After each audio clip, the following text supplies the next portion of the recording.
Street light लावल्या त्याबद्दल एक किस्सा आहे. म्हणजे मला त्यावेळेस मी सरपंच नव्हते किंवा म्हणजे पॉलिटिक्समध्ये येण्याचं असं काही ठरलेलं नव्हतं.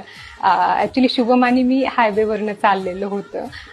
तर मला असं वाटलं की कारेगाव ग्रामपंचायतला एवढ्या मोठ्या प्रमाणात टॅक्स येतो, आर्थिकदृष्ट्या कॅपेबल ग्रामपंचायत असताना देखील गावामध्ये सुशोभीकरण हे काहीच नव्हतं.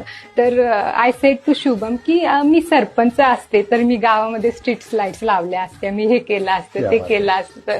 हो, आणि त्यानंतर हार्डली 1 वर्षाने मला सरपंच पदी मी विराजमान झाले, मला संधी मिळाली.